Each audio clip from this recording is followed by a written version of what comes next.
Premanande. All glories to the assembled devotees, all glories to the assembled devotees, all glories to the assembled devotees, all glories to Shri Guru and Gauranga, all glories to Shri Prabhupada, Shri Prabhupada ki jai.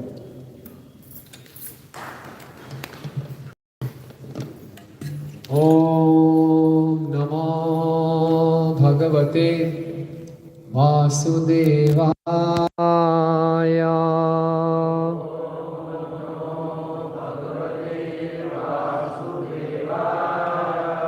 Om Namo Bhagavate Vasudevaya.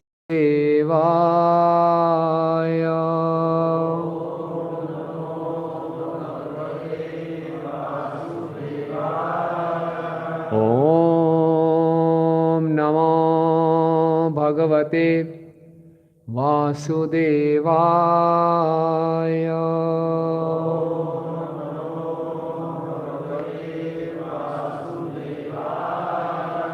Om Ajnanatimirandhasya Jnananjana-shalakaya Chakshur-unmilitam yena Tasmai Shri Guruve Namaha.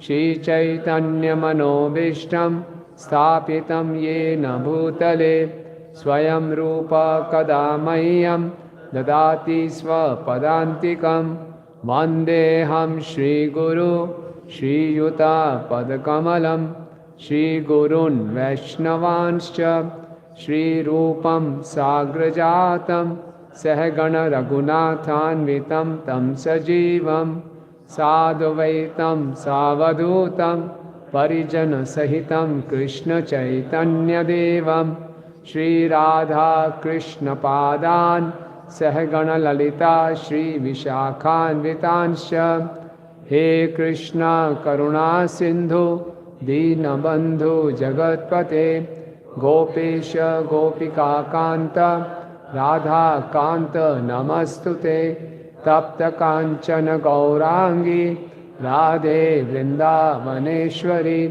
Vrishabhanu Sute Devi Pranamami Hari Priye Vancha Kalpatarubhyascha Kripa Sindhu Bhayevacha Pitanam Pavanebhyo Vaishnavebhyo Namo Namah. Jai Shri Krishna Chaitanya Prabhu Nityananda Shri Advaita Gadadhar Shivasadi Gaura Bhakta Vrinda. Hare Krishna Krishna Krishna Hare Hare Hare Rama Rama Rama Hare Hare. Namo Vishnu Padaya Shtaya Bhutale Srimate Bhakti Vedanta Swami Niti Namine Namaste Saraswate Deve Gauravani Pracharine Nirvishesha Shunyavadi Paschatya Desha Tarine.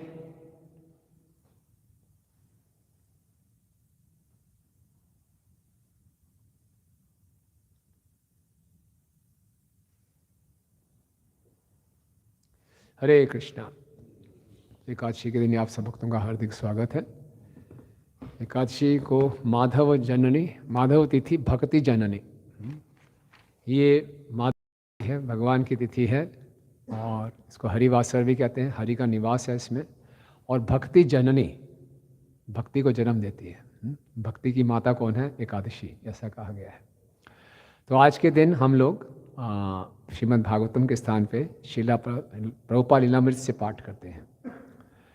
तो दो प्रकार के भागवत होते हैं, एक पुस्तक भागवत, ग्रंथ भागवत, और एक होते हैं व्यक्ति भागवत। तो पुस्तक भागवत वो ग्रंथ है, वो साक्षात कृष्ण है। और एक व्यक्ति भागवत होते हैं जो भगवान के शुद्ध भक्त होते हैं, जो उस भागवतम को अपने जीवन में उतारते हैं, उनको भागवत कहते हैं। भागवत का मतलब जो भगवान से संबंधित है। तो आज जो भागवत श्रील प्रभुपाद जी परम भागवत हैं, उनके चरित्र से चर्चा करेंगे। तो जब हम भक्तों के चरित्र की चर्चा करते हैं तो हमें भागवत के सिद्धांत और क्लियर हो जाते हैं, स्पष्ट हो जाते हैं कि शुद्ध भक्ति क्या है। हम लोग जो शास्त्रों में पढ़ते हैं वो एक्शन में देखते हैं तो हमारे सारे संशय दूर हो जाते हैं। और हमें भक्ति करने का एक स्पष्ट रास्ता दिखाई देता है। और जितना हम भक्तों का गुणगान करते हैं उतने हमारा हृदय भी शुद्ध होता है और उतनी ज़्यादा हम भगवान की कृपा को आकर्षित भी करते हैं। तो इसलिए एकादशी के दिन हम प्रभुपाद लीलामृत से पाठ करते हैं। तो यहाँ पर अभी जो प्रसंग चल रहा है इसका प्रभुपाद लीलामृत, हमें से कितने भक्तों के पास प्रभुपाद लीलामृत ग्रंथ है? ये बहुत कम लोगों के पास है। कोई पुस्तक लेनी चाहिए और पढ़नी चाहिए। आप जब पढ़ेंगे, प्रभुपाद जी की बायोग्राफी है, प्रभुपाद का पूरा जीवन चरित्र है, तो आप पढ़ेंगे तो आपके रोंगटे खड़े हो जाएंगे। किन परिस्थितियों से गुजर के प्रभुपाद जी ने इस संस्था को बनाया, इसका प्रचार किया। तो मैं आपसे रिक्वेस्ट करूंगा कि आज के दिन इसको ज़रूर लेके जाइए, इसको पढ़ना शुरू कीजिए, आपके जीवन में बहुत परिवर्तन आएगा। तो ये इंग्लिश में भी है, हिंदी में भी है। हिंदी में 2 भागों में है। प्रथम भाग का प्रकरण 9 और अध्याय का नाम है वृंदावन का एक निवासी। प्रभुपाद जी घर त्याग करके वानप्रस्थ आश्रम में आ गए हैं और वृंदावन में वंशी गोपाल मंदिर में रहते हैं। और बात चल रही है 1956 की, ठीक है। तो यहाँ से शुरू करें। तो प्रभुपाद जी के गुरु महाराज थे भक्ति सिद्धांत महाराज। उनकी इच्छा थी कि प्रभुपाद एक पत्रिका निकालें और उस पत्रिका नाम क्या था? Back to Godhead. कब से शुरू की थी ये पत्रिका? 1944 से, है ना। 1944 से शुरू किया था। भक्ति सिद्धांत सरस्वती ठाकुर महाराज के आविर्भाव दिवस से शुरू किया था। तो अब 1956 हो गया है। तो प्रभुपाद जी कह रहे हैं, मैं बैक टू गॉडहेड के लिए दिन रात काम करता। शुरू में जब मैं गृहस्थ था तब मुझे चिंता ना थी कि कोई उसकी कीमत देता या नहीं देता है। मैं उदारतापूर्वक उसका वितरण करता रहता। लेकिन जब गृहस्थ जीवन छोड़कर मैं अकेले रहने लगा, कभी वृंदावन में, कभी दिल्ली में, या कभी बैक टू गॉडहेड के विक्रय संवर्धन के लिए यात्रा में, तो वे दिन बड़े कठिन हो गए थे। तो मैगजीन छापते थे। प्रभुपाद के पास कोई धनराशि नहीं थी। जब वो गृहस्थ आश्रम में थे तो अपने खर्चे से मैगजीन छाप के बांट देते थे। लेकिन जब उन्होंने घर छोड़ दिया तो उनके पास धन नहीं था, तो कैसे उसको छापें, कैसे बांटें, अब उनको मुश्किल आ रही थी। बैक टू गॉडहेड के पाक्षिक संस्करण का लगातार निकालने वाला 12वां अंक 20 नवंबर 1956 ईस्वी को निकालने के बाद अभय के पास पैसे नहीं रहे। पाक्षिक मतलब 15 दिन में एक बार निकालते थे, तो महीने में 2 मैगजीन निकालते थे। तो 20 नवंबर 1956 को जो अंक निकाला, उसके बाद प्रभुपाद के पास पैसे सारे खत्म हो गए। श्रीमान जैन ने साफ कह दिया कि वे केवल मित्रता की खातिर पत्र नहीं छाप सकते। अभय वृंदावन लौट गए और लिखने में लगे रहे, लेकिन छापने की कोई योजना ना थी। मिस्टर जैन जो हैं, ये चावड़ी बाजार के एक प्रिंटर थे दिल्ली में। तो प्रभुपाद से उनकी मित्रता थी, तो मित्रता से काम चलाते रहे। पैसे नहीं भी दे रहे थे, प्रिंट कर रहे थे। बोले अब काफ़ी हो गया, अब मैं नहीं छाप सकता। तो प्रभुपाद वापस वृंदावन आके लिखना शुरू कर दिया। कैसे प्रिंट करेंगे पता नहीं। बैक टू गॉडहेड की आर्थिक विफलता इस कारण थी कि लोगों की अभिरुचि कृष्ण भावनामृत में नहीं थी। उनके पास समय नहीं था। प्रभुपाद जहाँ भी मैगजीन बांटने जाते थे, लोग क्या बोलते थे? टाइम नहीं है ना? आज भी यही बोलते हैं ना, टाइम नहीं है। 1956 कितने साल हो गए? 60 साल हो गए, लगभग 60 से 70 साल हो गए। तब भी यही फार्मूला था, क्या? टाइम नहीं है। हर चीज़ के लिए टाइम है, आध्यात्मिक चीज़ों के लिए टाइम नहीं है। भारत में कुछ साधु विख्यात और प्रभावशाली थे, लेकिन अभय उनमें से नहीं थे। स्पष्ट था कि अपने आध्यात्मिक गुरु से उन्होंने उपदेश का जो अटल ढंग सीखा था और जिसे विच्छेदनकारी शैली में वो खुल्लम खुल्ला प्रतिष्ठित राजनीति और पवित्र पुरुषों की आलोचना करते थे, उसमें से वे लोगों के प्रेम भाव और संरक्षण नहीं जीत सकते थे। जो भक्ति सिद्धांत सरस्वती ठाकुर महाराज थे, प्रभुपाद जी के गुरु, उनकी जो प्रचार का तरीका था उसको बोलते थे चॉपिंग टेक्निक बोलते थे, काटते थे सीधा। ये ज़्यादा जैसे कहते हैं मीठी मीठी बातें नहीं करते थे, है ना, कि मुस्कुरा के मीठी मीठी बातें कर रहे हैं, लोगों को प्रसन्न कर रहे हैं। अक्सर लोगों का ये भाव होता है कि साधु को बड़ा मीठा मीठा बोलना चाहिए, है ना, हमेशा हाथ ऐसे रखे रहना चाहिए, आशीर्वाद देते रहना चाहिए। तो लोग बड़े प्रसन्न होते हैं कि महात्मा के दर्शन हो गए, आशीर्वाद दिए, मुस्कुरा रहे हैं बस, तो उनको बड़ा आश्वासन मिल जाता है कि साधु मुस्कुरा रहे हैं, हाथ यूं कर रहे हैं, सब ठीक हो जाएगा मेरे जीवन में, तो ऐसे ठीक नहीं होगा। साधु का मतलब होता है जो काटे, हमारी आसक्तियों को काटे। हमारी इतनी गहरी आसक्तियां इस संसार को भोगने के लिए साधु से मिलने का अर्थ है हृदय में हलचल मच जाए। लगे मैं क्या कर रहा हूँ, कुछ गलत कर रहा हूँ, तो उसका मतलब है साधु का संग का प्रभाव हुआ। तो जो भक्ति सिद्धांत स्वामी ठाकुर महाराज ऐसा प्रचार कर, वो किसी की ऐसे नहीं कि मक्खनबाजी कर रहे हैं, उसकी किसी को फ्लैटरी कर रहे हैं, नहीं, सीधा चॉपिंग काटते थे, सत्य बोलते थे, बिना समझौता किए। और प्रभुपाद भी उसी ढंग से प्रचार करते थे। और उसमें खुल्लम खुल्ला जो उस समय के राजनीतिक नेता थे, प्रतिष्ठित व्यक्ति थे, अगर उनकी निंदा भी करनी तो निंदा करते थे, वो गलत करें तो सीधा बोलते थे गलत कर रहे हैं, स्पष्ट बोलते थे, बोल्डली, एकदम बिना डर के निर्भीक होकर बोलते थे। तो ऐसे लोगों के वक्ता के पास कितने लोग आएंगे? बहुत कम आएंगे। डरते हैं भैया ये तो काट देगा हमारी आसक्ति, ये हमारा सब कुछ छुड़वा देगा, तो लोग आते नहीं थे। लेकिन प्रभुपाद जी का मामला ये नहीं था कि भीड़ इकट्ठी करने के लिए मैं मीठी मीठी बातें करना शुरू कर दूं। प्रभुपाद ने कभी समझौता नहीं किया। तो भक्ति सिद्धांत सरस्वती ने कहा था, चाटुकारिता मत करो, सच कहो, और यदि कृष्ण प्रसन्न है तो तुम्हें सफलता मिलेगी, धन आएगा। और अभय का इस कथन में दृढ़ विश्वास था। बहुत सुंदर बात है। जब हम प्रचार करते हैं, हमारा उद्देश्य ये नहीं है कि हम पॉपुलर बन जाएं, लोग वाह वाह करें। हमारा उद्देश्य क्या है? कृष्ण प्रसन्न हो जाए। कृष्ण कैसे प्रसन्न होंगे? जब उनकी वाणी को हम दोहराएंगे, ठीक है ना। लोगों को प्रसन्न करने के लिए उल्टी सीधी बातें करें, हमें कहना नहीं चाहिए, लेकिन आजकल की अधिकांशता जो आध्यात्मिक गुरु हैं वो मीठी मीठी बातें करते हैं, बस ताकि हमारी फॉलोअरशिप बनी रहे। लेकिन सत्य क्या है कोई नहीं बताता। बहुत कम ऐसी आध्यात्मिक संस्थाएं होंगी जो कहती होंगी कि मैं 4 नियमों का सख्ती से पालन करना चाहिए। कहते हैं जो मन में आए करो, बाकी थोड़ा मंत्र ले लो हमसे, और जो इच्छा है करते रहो, बस, है ना, सब प्राप्त हो जाएगा। और अंततः आपको पता चल जाएगा आप खुद ही भगवान हैं, तो बस जो मर्जी आए करो, तो किसको अच्छा नहीं लगेगा। एक गुरुजी भी मिल गए फोटो लगाने के लिए, और हमें मंत्र भी मिल गया, हम कहने भी लगे हम दीक्षित हैं, और मनमानी भी कर रहे हैं, और कुछ समय में हम भगवान भी बन जाएंगे, तो वाह, बहुत बड़ी बात है। लेकिन यहाँ पे आएंगे, पहले दिन ही बता दिया जाता है आपको 4 नियम पालन करने हैं, हरि नाम लेना है, ये करना है, सुबह जल्दी उठना है, साधना करनी है। बाप रे बाप, कौन इतना करेगा। तो कोई चाटुकारिता नहीं की, कृष्ण को प्रसन्न करना है। कृष्ण को प्रसन्न करेंगे, सफलता मिलेगी और धन भी आएगा। और प्रभुपाद जी को इस बात पे पूरा विश्वास था।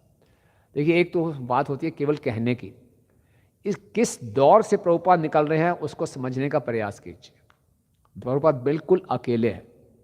आज तो हम इतने बड़े बड़े मंदिर देखते हैं, इतने सारे भक्त देखते हैं लाखों की संख्या में, उसमें प्रभुपाद 1 मैन आर्मी, बिल्कुल अकेले, और वृंदावन में, और मैगजीन लिख रहे हैं, उसको छपवा रहे हैं, कभी वृंदावन में रह रहे हैं, कभी दिल्ली में आ रहे हैं छपवाने के लिए, फिर उसको खुद ही बांट रहे हैं तो कोई ले नहीं रहा, छापने के लिए पैसे नहीं हैं। इतना बड़ा विजन है कि इतना प्रचार करना है पूरे विश्व में, और बिल्कुल अकेले हैं। और ऐसी परिस्थिति में अपने गुरु के वचनों पे विश्वास रखना इतना आसान नहीं है। जब सब कुछ सही चल रहा हो तो गुरु महाराज की बड़ी कृपा है ना, तब तो कहना बड़ा आसान है जी, बहुत कृपा है।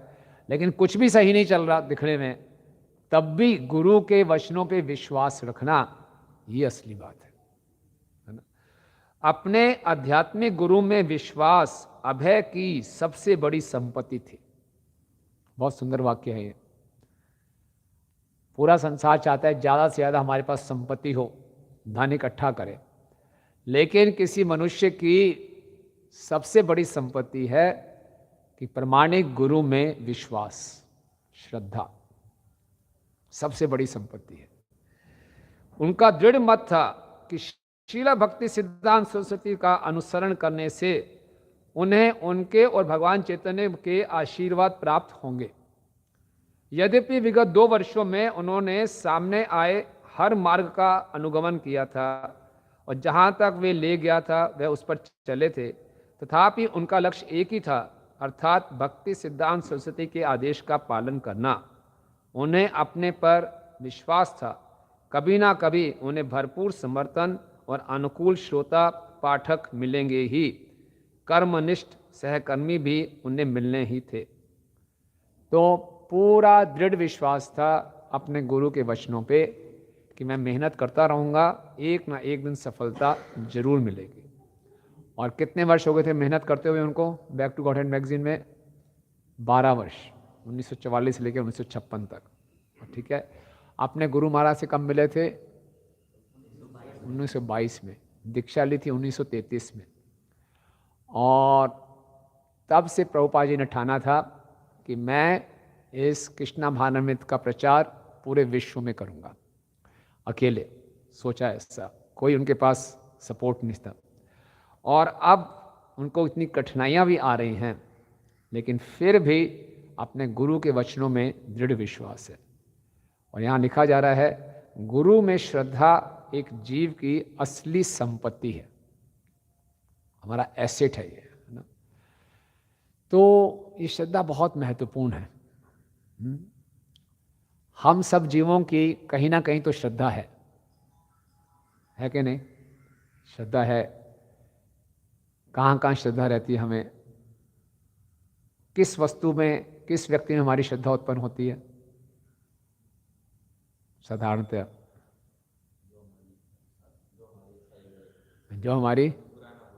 जो बुरा ना बोले,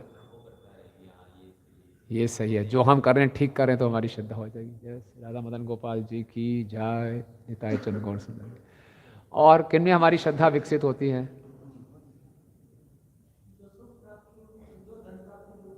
जो धन प्राप्ति के उपाय बताए। सही बात है। जो हमारी आशाओं को पूरा कर दे। और कहाँ हमारी श्रद्धा पूरी होती है? जो हमें अच्छा लगे, जो हमें सुख की प्राप्ति करा दे, ऐसे सपने दिखाए कि हाँ जी हमारा जीवन सुखी हो जाएगा, हमारा घर संपन्न हो जाएगा, तो हम वहाँ श्रद्धा रखते हैं ना। तो बिना श्रद्धा के कोई भी जीव नहीं रह सकता। भगवान गीता में कहते हैं श्रद्धावान में पुरुषो। हर व्यक्ति श्रद्धावान में, उसके अंदर श्रद्धा है ही है। तो ये श्रद्धा 4 प्रकार की बताई है श्रीमद् भागवतम में। सात्विकी आध्यात्मिकी श्रद्धा, कर्म श्रद्धा तो राजसी, तामस्या धर्मया श्रद्धा, मत सेवाया तो निर्गुणा। सात्विक श्रद्धा क्या होती है? आध्यात्मिक में, कि जो सात्विक श्रद्धा होगी वो आध्यात्मिक विधियों में कुछ रुचि दिखाएगा, है ना, आध्यात्मिक जीवन में कुछ इंटरेस्ट लेगा, वो सात्विक श्रद्धा है। राजसी श्रद्धा ये है, खूब मेहनत करो, धन कमाओ, खुशी रहो, खाओ पियो मस्त रहो, ये राजसी श्रद्धा है, जो ज़्यादातर संसार में दिखाई देती है कि खूब धन कमाना चाहिए और धन कमा के सुविधाएं खरीद के हम सुखी रहेंगे। ये राजसी श्रद्धा है। तामसी श्रद्धा है अधर्म का पालन करना, शॉर्टकट मारो, धोखा दो, धोखाधड़ी का ज़माना है, मदिरा पान करो, नशा करो, इसमें सुख मिलेगा। तो ये है तामसिक श्रद्धा। और मत सेवाया तो निर्गुणा, भगवान उद्धव को बता रहे हैं मेरी सेवा में जिसकी श्रद्धा है वो निर्गुण श्रद्धा है, तीनों गुणों से परे है। तो कौन सी सर्वोत्तम श्रद्धा है?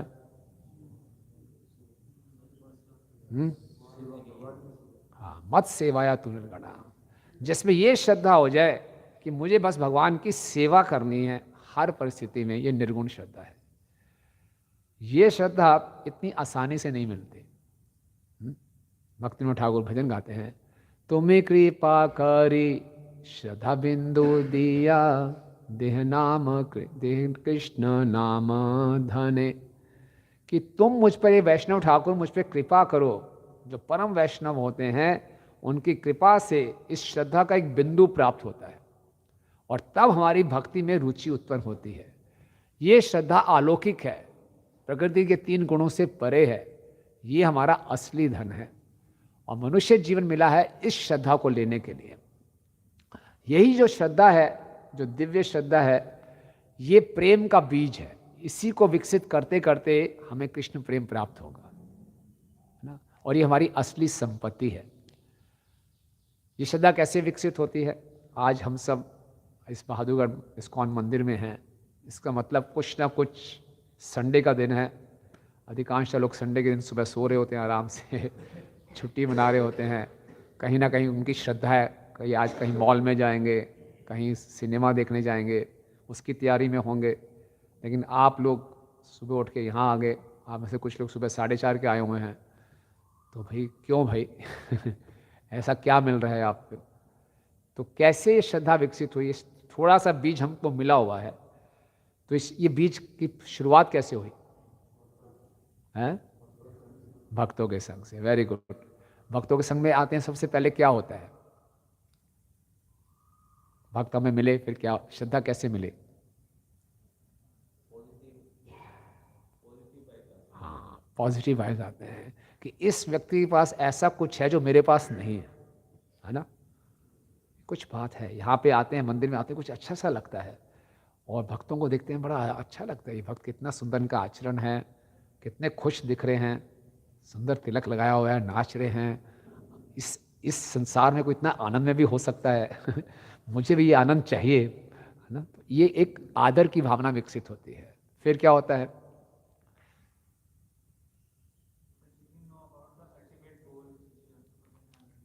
फिर यहाँ से आके उनसे सुनने की इच्छा होती है कि ये लोग ऐसे खुश क्यों हैं। फिर उनके अंदर हमारा विश्वास उत्पन्न हो जाता है, ट्रस्ट उत्पन्न हो जाता है, फिर वो श्रद्धा का रूप लेता है ना? तो सबसे पहले क्या है? भक्तों के प्रति एक आदर की भावना शुरू होती है। तो वो हमारे पास हो गई। अब हमारे पास ये बीज है, अब इस बीज को विकसित करना हमारी जिम्मेवारी है। जिसके पास ये असली संपत्ति है, प्रभुपाद जी के वचनों में श्रद्धा है, उसके क्या क्या लक्षण होंगे?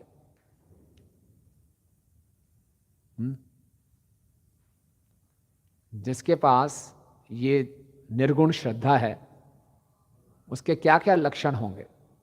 कैसे मालूम चलेगा हाँ जी इस व्यक्ति के पास असली श्रद्धा है?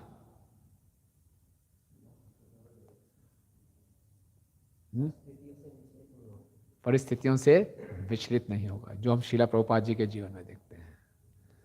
विषम से विषम परिस्थिति भी आएगी, वो विचलित नहीं होगा, उसमें दृढ़ता होगी, डिटर्मिनेशन होगी। और क्या लक्षण होगा?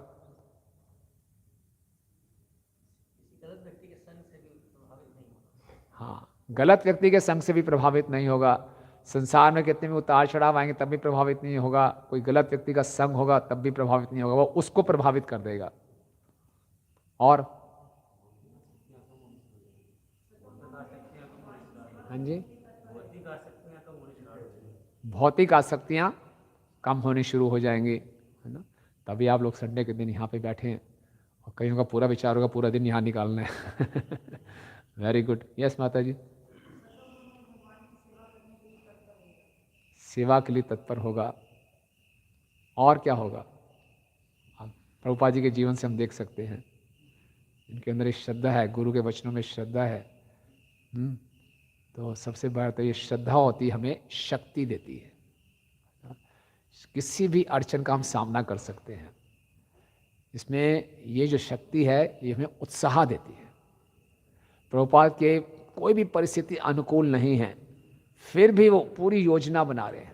आगे हम पढ़ेंगे, प्रभुपाद बहुत बड़ा सोच रहे हैं कि लीग ऑफ डिवोटीज होगा, पूरे विश्व में प्रचार होगा। अभी कुछ भी सही नहीं चल रहा, लेकिन अपने गुरु के वचन में पूरी श्रद्धा है, चैतन्य महाप्रभु के वचन में पूरी श्रद्धा है कि उन्होंने जो कहा है निश्चित रूप से वो सत्य होगा।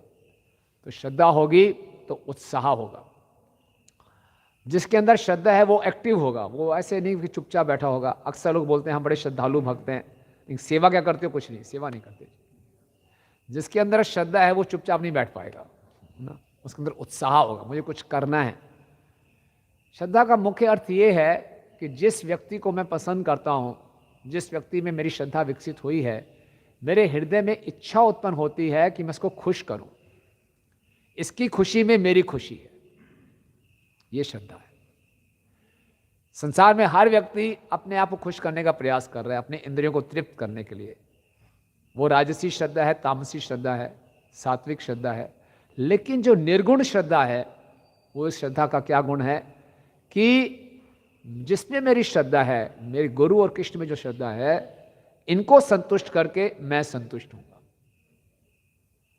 ये इतना आसान नहीं आना, हमें डर लगता है भैया मैंने इनके लिए सब कुछ कर दिया, मुझे कुछ मिलेगा कि नहीं मिलेगा। तो ये श्रद्धा चाहिए, ये श्रद्धा की बात है ना। हम देखते हैं आगे प्रभुपाद के जीवन में पढ़ते हैं और सिद्धांत क्लियर होंगे श्रद्धा के विषय में। आज पूरा प्रसंग उसी में है। तो उनको पूरा विश्वास था कि एक ऐसा समय आएगा मुझे अनुकूल समर्थक भी मिल जाएंगे, श्रोता भी मिल जाएंगे। अभय को वृंदावन में अपने एक शिष्य आचार्य प्रभाकर मिश्र का एक पत्र मिला और उससे अभय के मन में एक विचार आया।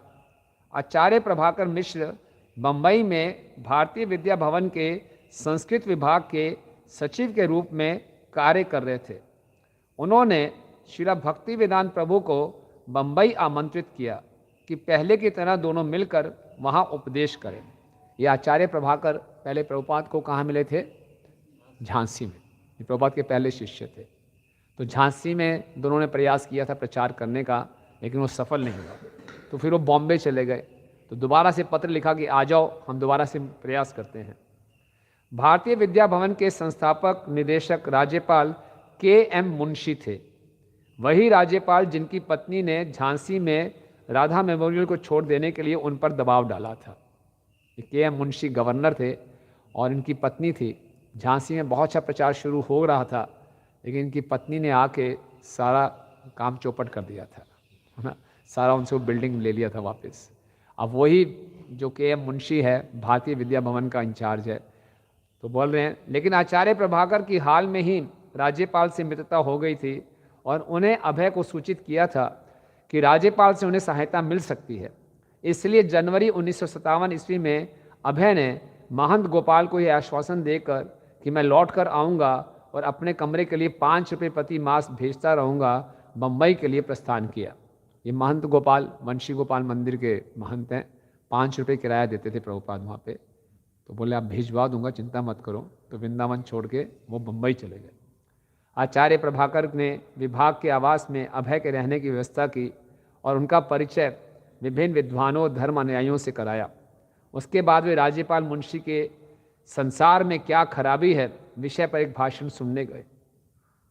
तत्पश्चात अभय राज्यपाल के पास गए और उनके भाषण की प्रशंसा करते हुए उन्होंने इस बात पर बल दिया कि आसन विश्व आपदाओं को रोकने के लिए एक आध्यात्मिक आंदोलन जरूरी है। के.एम. मुंशी जी ने एक लेक्चर दिया कि संसार में कुछ भी अच्छा नहीं चल रहा। 1957 में भी अच्छा नहीं चल रहा था, 2023 में भी अच्छा नहीं चल रहा। नहीं अच्छा चल रहा। उस समय का लेक्चर दिया उन्होंने ना, ये संसार कभी अच्छा चल ही नहीं सकता। 1927 में प्रभुपाद जी के गुरु महाराज थे भक्ति सिद्धांत स्वामी ठाकुर महाराज। उन्होंने एक लेक्चर में बोला था कि जो भौतिक जगत है एक सज्जन व्यक्ति के लिए नहीं है। 1927 में बोला था। आज भी वो स्टेटमेंट वैलिड है कि सज्जन व्यक्तियों के लिए संसार नहीं है। ओके, तो उन्होंने लेक्चर दिया ये संसार ठीक नहीं चल रहा। तो प्रभुपाद ने बड़ी प्रशंसा की। लेकिन प्रभुपाद ने बोला इस संसार को सुधारने के लिए एक आध्यात्मिक आंदोलन चाहिए, केवल बातें करने से संसार नहीं सुधरेगा। ओके, भगवत चेतना के बिना भारतीय विद्या भवन में श्री मुंशी का कार्य भी समय की बर्बादी सिद्ध होगा। अभय ने लीग ऑफ डिवोटीज भक्त संघ को पुनर्जीवित करने के संबंध में अपनी रुचि के बारे में बताया और यह सुझाव दिया कि राज्यपाल की सांस्कृतिक परियोजनाओं को भगवत चेतना से समन्वित बनाने के लिए वे भारतीय विद्या भवन के तत्वाधान में कार्य कर सकते हैं। राज्यपाल मुंशी ने इस सुझाव को स्वीकार करते हुए अभय को भगवत गीता के अवैतनिक प्रचार का पद प्रदान किया। अभय ने इस पद को स्वीकार किया और राज्यपाल को बैक टू गॉडहेड की कुछ प्रतियां देते हुए उनसे प्रार्थना की कि अवकाश के समय में उन्हें पढ़ें।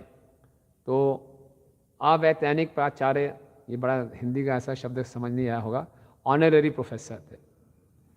बिना सैलरी के भारतीय विद्या भवन में भगवत गीता के वो ऑनररी प्रोफेसर बन गए प्रभुपाद जी। भगवत गीता के अवैतनिक प्राचार्य के रूप में अभय हर कक्षा हरे कृष्ण कीर्तन के साथ आरंभ करते और तब गीता पर व्याख्यान देते। वे भगवान कृष्ण को परम भगवान के रूप में प्रस्तुत करते, किंतु शीघ्र ही उन्हें अपने पद की सीमाओं का ज्ञान हुआ। भारतीय विद्या भवन में अपने भक्त संघ को पुनर्जीवित करने की संभावना नहीं दिखाई दी। कुछ समय बाद अभय भारती विद्या भवन के अन्य सदस्यों के साथ वर्ल्ड अकादमी ऑफ संस्कृत विश्व संस्कृत परिषद के 5वें वार्षिक सम्मेलन में कुरुक्षेत्र में सम्मिलित हुए। राष्ट्रपति डॉक्टर राजेंद्र प्रसाद, राज्यपाल मुंशी, सारक भारत से आए अन्य बहुत से विद्वानों और पंडितों ने भाषण दिए, लेकिन हर एक ने अपना राग आलापा जो भगवान के कृष्ण के उपदेश से अलग थलग था। इसलिए अभय ने सम्मेलन के समय की बर्बादी समझा। चूंकि उनको बोलने का कार्यक्रम नहीं था और चूंकि गीता पर कोई अभक्त परख चर्चाओं से वे विक्षुब्ध थे और चूंकि उन्हें लगा कि ऐसे सैद्धांतिक सम्मेलनों में कोई व्यवहारिक लाभ नहीं हो सकता, इसलिए वे कुरुक्षेत्र से वृंदावन वापस लौट आए। ना, कुरुक्षेत्र में एक सम्मेलन हुआ जहाँ सब ने उल्टी सीधी गीता की व्याख्या की, तो प्रभुपाद जी को लगा ये सब बेकार है, टाइम वेस्ट कर रहा हूँ, फिर वापस आ गए। तो उनको लगा ये बम्बई में भी ऑनररी प्रोफेसर बनने से भी कुछ नहीं होने वाला, है ना।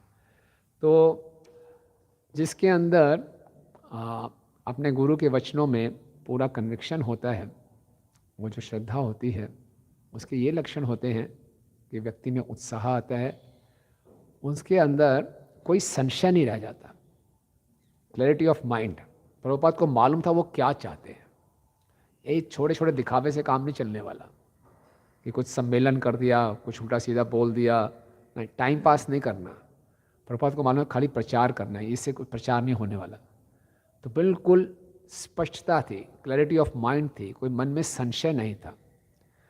और जब श्रद्धा पक्की होती है तो हमें शास्त्रों के जो सार है उस पर पूरा विश्वास होता है। सभी शास्त्रों का सार है श्री कृष्ण की भक्ति करना, शुद्ध भक्ति करना, जिसका सार है, और इससे पूरा विश्वास है। और विश्वास के साथ साथ एक हृदय में इच्छा है कि इसका मुझे पालन करना है, सारे नियमों का सख्ती से पालन करना है। जिसके हृदय में जितनी पक्की श्रद्धा होगी वो उतनी दृढ़ता से सारे नियमों का पालन करेगा। प्रभुपाद के अंदर पूरे नियमों का पालन किया। और साथ में तीसरा गुण है श्रद्धा का कि जिसमें पक्की श्रद्धा होगी, जब तक उसको वो चीज़ प्राप्त नहीं हो जाएगी वो संतुष्ट नहीं होगा। श्रील प्रभुपाद संतुष्ट नहीं हो रहे थे, चलो कुछ तो काम चल रहा है, कहीं तो गीता का लेक्चर दे रहा हूँ, नहीं नहीं नहीं, इससे क्या प्रचार होगा। मुझे तो चैतन्य महाप्रभु की वाणी पे विश्वास है कि पृथ्वी से आते नगर आदि ग्राम सर्वत्र प्रचार होए बे मोर नाम, लेकिन यहाँ मुझे कुछ मौका ही नहीं मिल रहा। तो प्रभुपाद संतुष्ट नहीं थे। तो कितना आप देखिए, 70 साल के, लगभग कितने साल की उम्र होगी प्रभुपाद की, 60 साल के हैं इस समय, 60-61 साल के हैं, और अकेले हैं, कुछ भी कंप्रोमाइज़ कर सकते थे, जो जितना हो रहा है काम चलाऊं, नहीं। प्रभुपाद ने बोला जब तक महाप्रभु की वाणी सत्य नहीं होगी उस दिशा में मैं नहीं चलूंगा, मैं संतुष्ट नहीं होगा। और प्रभुपाद अगले 10 वर्षों तक और संघर्ष करते रहे। ये तो 1956 है, 1966 तक संघर्ष करते रहे कि जब तक मैं चाहता हूँ जो नहीं मिलेगा उसको प्राप्त करने के लिए संघर्ष करता रहूँगा। तो ये श्रद्धा के गुण है ना। ऐसी श्रद्धा को हमें विकसित करना चाहिए। और इस श्रद्धा का जो रूट है, ऐसी श्रद्धा का रूट क्या है? निस्वार्थ होना। जब तक व्यक्ति केवल अपने हित के बारे में सोचता है, अपने सुख के बारे में सोचता है, ऐसी श्रद्धा हमें प्राप्त नहीं हो सकती। प्राप्त होगी भी तो उसको हम विकसित नहीं कर पाएंगे। क्यों? भी अपनी इंद्रियों को संतुष्ट नहीं करना, गुरु जी को प्रसन्न करना है, उसके लिए कितने कष्ट सहने पड़े सहूँगा। तो हम कष्टों से घबराते हैं कि हमारा जीवन कंफर्टेबल चल रहा है, इस कंफर्टेबल चलते चलते भक्ति हो जाए तो अच्छी है।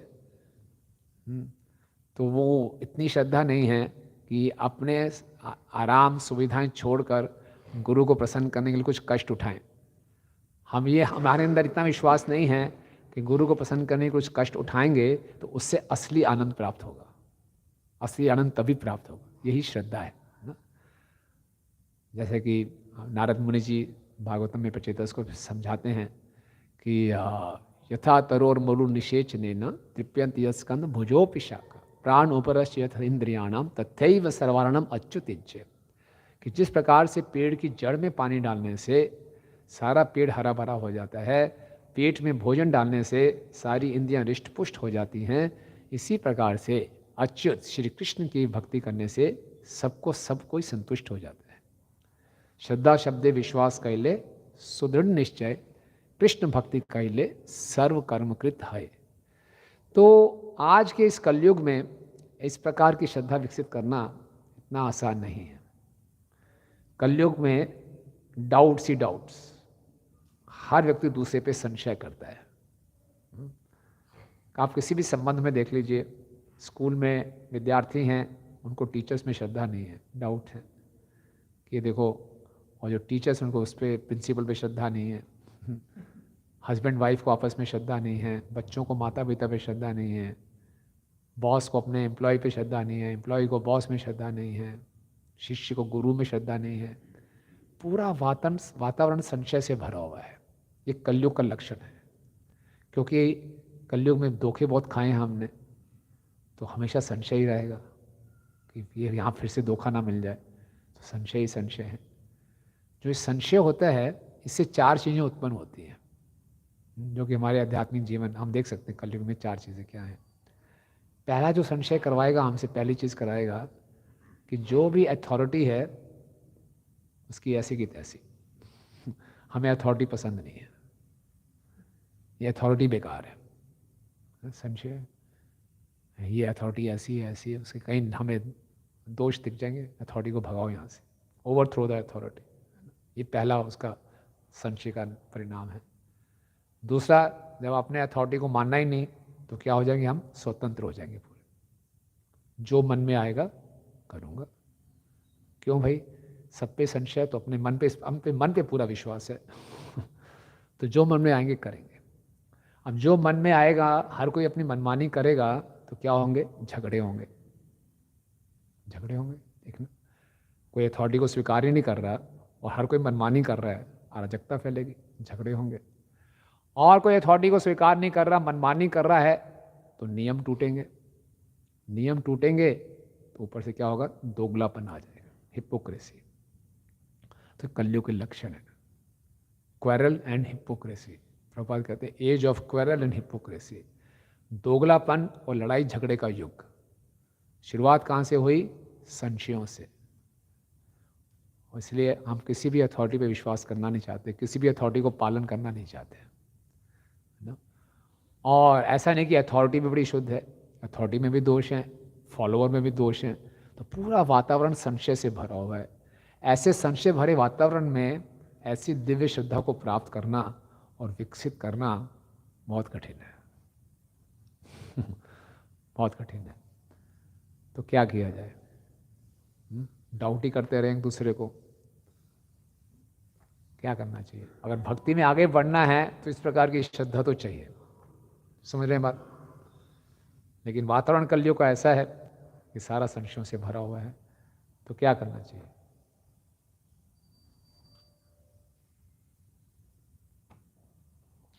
समस्या समझ में आई, क्या उपचार क्या है इसका।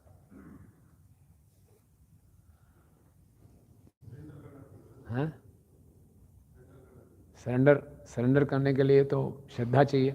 हमें तो पहले ही संशय, मैं सरेंडर किया सर ही ना काट दें सर अंदर करो, काट दिया है ना। प्रभुपाद जी कहते हैं, हम किसी नाई के पास जाते हैं, नाई बोलते हैं यूँ कर दो यूँ कर दो यूँ कर, उसके हाथ में उस तरह होता है, गला काट सकता है आराम से लेकिन उस नाई पे पूरी श्रद्धा है कि मेरा गला नहीं काटेगा, मुझे सुंदर बना के बाहर भेजेगा। लेकिन यहाँ आध्यात्मिक संस्था में आते हैं तो संशय रहता है, सरेंडर करना बहुत कठिन है, मन में संशय रहते हैं, है ना। क्या किया जाए।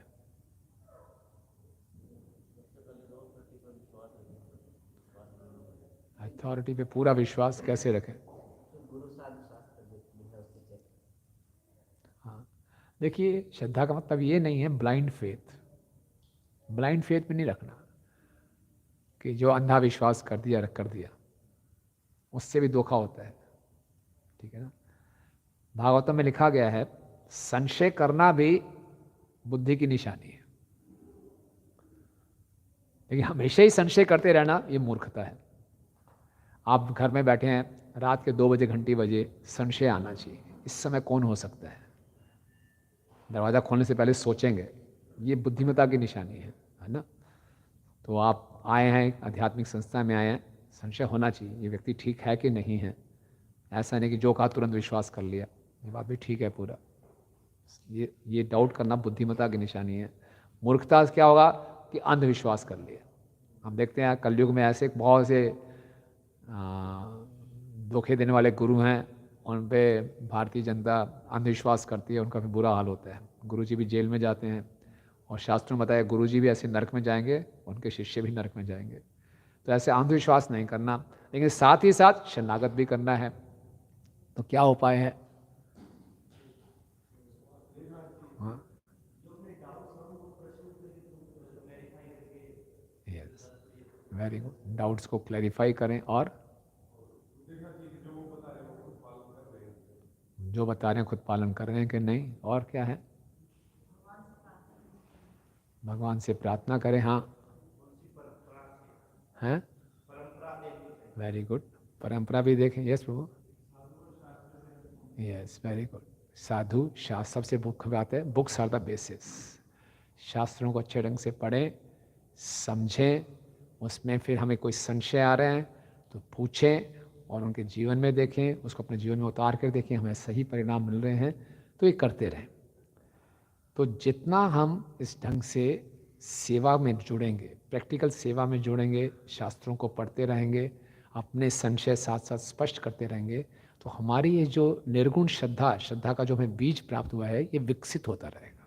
और इसको विकसित करना, ये हमारा एसेट है, इसको संभाल के रखना है। ऐसी श्रद्धा हमारी असली संपत्ति है, इसको आगे बढ़ाना है, इसको खोना नहीं है। कैसे कैसे इसको खो सकते हैं?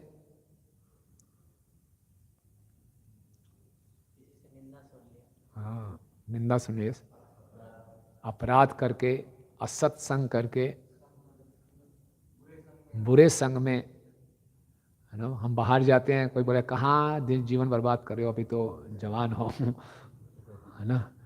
देखो हम कितने खुश हैं, तुम क्या धोती पा के घूम रहे हो ना यार, चलो। हम प्याज लहसुन में नहीं खाते, चाय में, ये क्या जीवन बना रखा है। मैं जब शुरू शुरू में जुड़ा था तो मैराथन कराने के लिए मैं किसी व्यक्ति के पास गया, उनसे गीता स्पॉन्सर कराने में, हमारे पुराने जान पहचान के थे। तो सर्दियों के दिन थे, वो मदिरा पान कर रहे थे।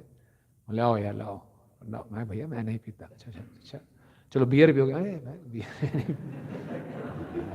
तो हैरान हो गए बड़े। अच्छा चलो भैया कोका कोला ले। मैं कोका कोला भी नहीं पीता। अरे क्या? अच्छा कॉफ़ी, कॉफ़ी ला। मैं कॉफ़ी भी नहीं पीता। अरे यार तो क्या है, ना ये ना वो ना हो, क्या है ये जीना में कोई जीना है, वो मेरे को बोल रहे हैं। तो मैंने उसकी तरफ देखा, मैं कहा ये जीना क्या जीना है। तो लोग तो ऐसे ही बोलेंगे आप क्या जीवन जी रहे हो, कुछ भी खाते पीते नहीं हो।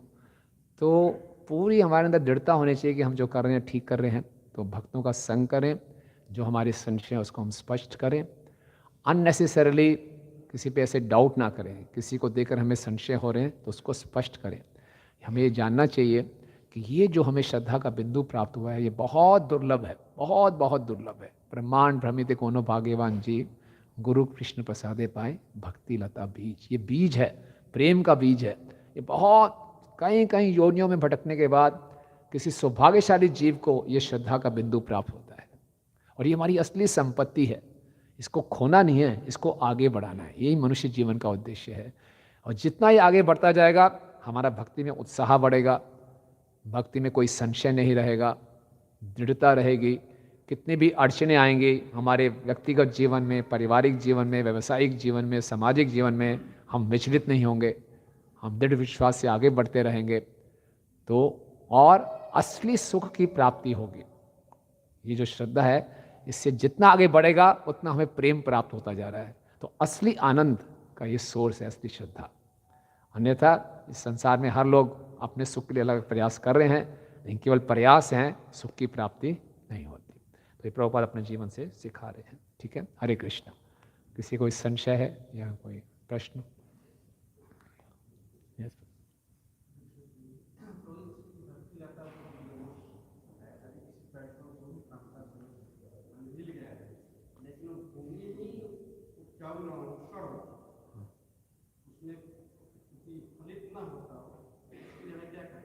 अच्छा प्रश्न है। बीज तो मिल गया, भूमि ही बंजर है। भूमि कौन सी है? हमारा हृदय। हाँ? तो बंजर भूमि मतलब क्या है? हृदय बहुत कठोर है। क्या भरा हुआ है उसमें? तरह तरह के अनर्थ भरे पड़े हैं। तो उसको भूमि को उपजाऊ कैसे बनाए, ये है ना। तो भूमि को उपजाऊ बना सकते हैं हम भक्तों के संग से। जो गुरु हैं, बलराम जी है ना, बलराम जी के हाथ में क्या होता है? हल। तो हल से क्या किया जाता है? भूमि को। और बलराम जी के प्रतिनिधि हैं गुरु। तो गुरु की जब आज्ञा का पालन करते हैं तो ये बंजर भूमि उपजाऊ हो जाती है, विनम्रता आती है उससे, तो फिर भक्ति का बीज पनपता है। ठीक है, और कोई?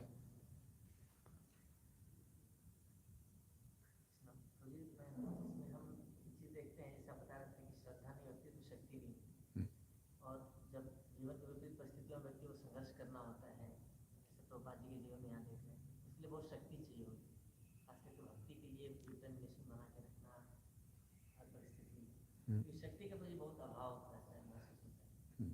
कैसे हम लोग चाहते हैं करना पर हो नहीं पाता। ये शक्ति मुझे कैसे, शक्ति कैसे प्राप्त होगी? तो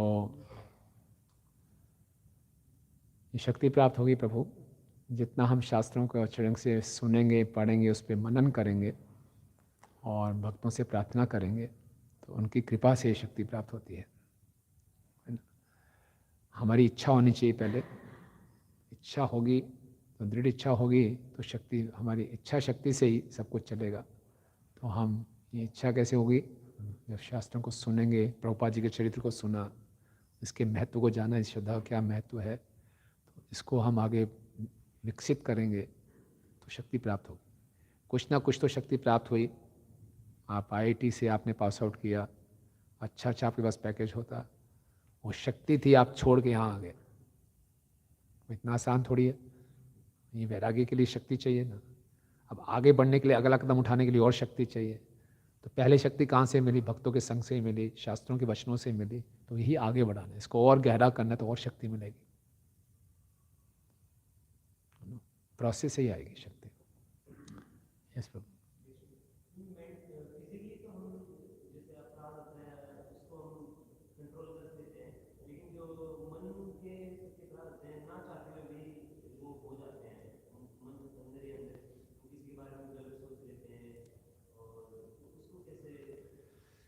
अच्छा प्रश्न है। कलयुग में मन से पापों को क्षमा किया गया है।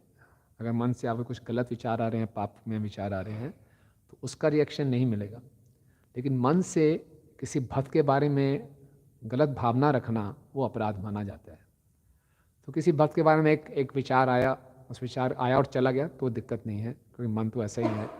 लेकिन उस गलत विचार को भक्त के बारे में पकड़ के रखा हुआ है, उसके बारे में दुर्भावना बना के रखी हुई है, तो ये अपराध है। तो उसको नेग्लेक्ट करें, उस भक्त के अच्छे गुणों को देखने का प्रयास करें, है ना? क्योंकि वो मन में है, मन से वाणी में आएगा, वाणी से शरीर से हो जाएगा। तो उसके बारे में दुर्भावना ना रखें अपने हृदय में, उसके अच्छे गुणों को देखने का प्रयास करें।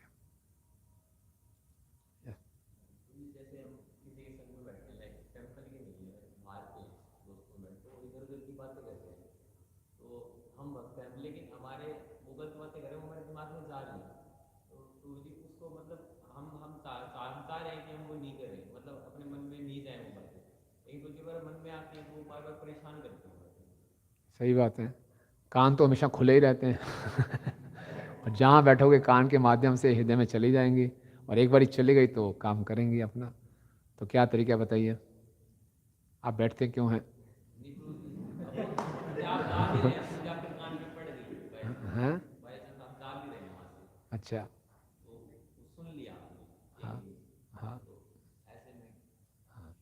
तो हाँ तो इतना हमारा आकर्षण है ऐसी बातों की तरफ, थोड़ा सा भी हिंट मिल जाए हम तुरंत बनना शुरू कर देते हैं। तो अभी हमारी ये अवस्था है। तो इसीलिए प्रभुपाद जी ने बताया, जब हम बाहर के जगत में जाएं तो attack is the best way of defence. समझे आप? अपनी सुरक्षा के लिए आक्रमण सबसे अच्छा तरीका है। तो आक्रमण क्या है? जारे देखो तारे कहो कृष्ण उपदेश, आमार आगे गुरु होई तारे। माया हम पे अटैक करे से पहले हम माया पे अटैक करेंगे। हरे कृष्णा कृष्णा कृष्णा हरे हरे, हरे राम राम राम हरे हरे। माला करते रहो, अपने पास कुछ पुस्तकें रखो, जिसको मिलो जहाँ मिलो पुस्तक देने का प्रयास करो। अब यही ढूंढते रहो, किसको पुस्तक दूँ, किसको पकड़ूँ, किसको मंदिर में इनवाइट करूँ। ये प्रचार की मानसिकता रखोगे तो हम सेफ रहेंगे। आपके मन में ये सब नहीं चल रहा तो कुछ उल्टी सीधी बातें चल रही हैं संसार में, गलत दृश्य भी दिखाई देंगे, गलत चीज़ें भी सुनाई देंगी, वो हमें डिस्टर्ब करेंगे। तो इनसे प्रभावित नहीं होना, तो सबसे अच्छा तरीका क्या है कि इस मानसिकता में रहो कि मैं जो मुझे मिले, जहाँ मुझे मिले, उसको मैंने क्या देना है, कृष्ण उपदेश देना, तो हम बचे रहेंगे। ठीक है ना? ये यस मैम।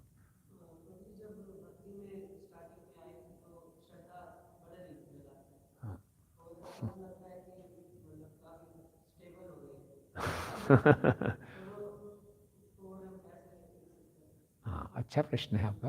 देखिए, जब शुरू शुरू में हवाई जहाज में बैठते हैं, टेक ऑफ करता है तो लगता है यार टेक ऑफ कर रहे हैं, हवाई जहाज उड़ रहा है।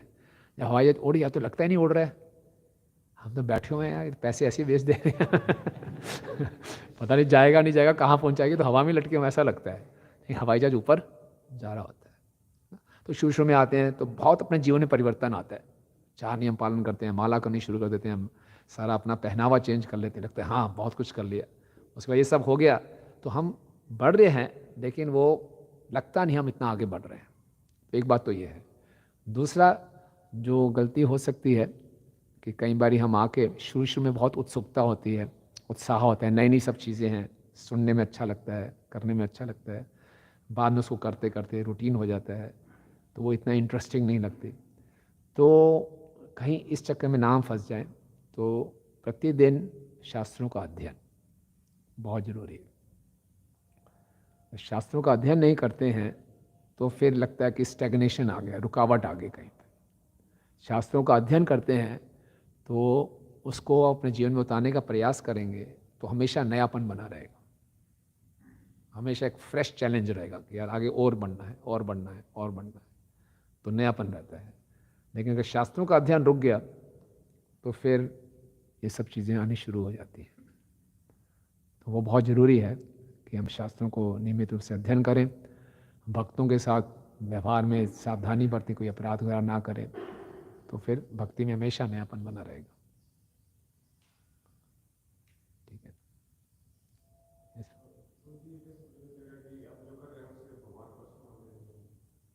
अच्छा प्रश्न। ये कैसे मालूम चलेगा जो हम कर रहे हैं उससे गुरु प्रसन्न हो रहे हैं, भगवान प्रसन्न हो रहे हैं?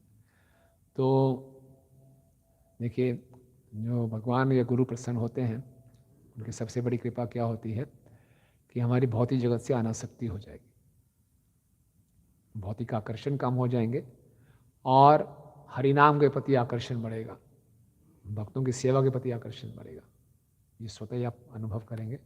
दूसरा, हमारे सामने अगर गुरु जी हैं या उनके प्रतिनिधि हैं, उनसे हम पूछ भी सकते हैं कि क्या मेरी सेवा में कोई कमी लगी या आप मेरी सेवा से संतुष्ट हैं, तो वो भी मालूम कर सकते हैं।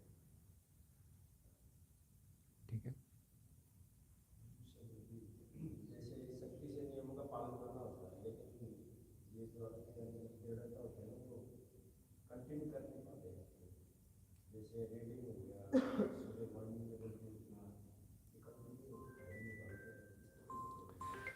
प्रयास करते रहिए। प्रभु जी का प्रश्न है कि दृढ़ता नहीं आ पाती नियमों के पालन में। प्रयास करते रहिए और ऐसे भक्तों का संग कीजिए जो दृढ़ता से पालन कर रहे हैं, तो उनको देखते रहेंगे, उनका संग करेंगे, उनसे प्रेरणा मिलती रहेगी। ठीक है ना?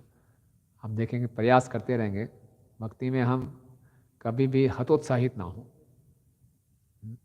चाहे जैसी भी परिस्थिति है, हमें हतोत्साहित नहीं होना चाहिए और प्रयास करते रहना चाहिए। सड़क पे काम जारी है। काम चल रहा है ना? तो काम चल रहा है, अभी पूरा नहीं हुआ लेकिन काम जारी है, तो काम चलते रहना चाहिए। ठीक है। चलिए, आप सब भक्तों का बहुत बहुत धन्यवाद। शिला प्रभुपाद की, अनंत कोटि वैष्णव वृंद की, निताई गौर प्रेमानंदे।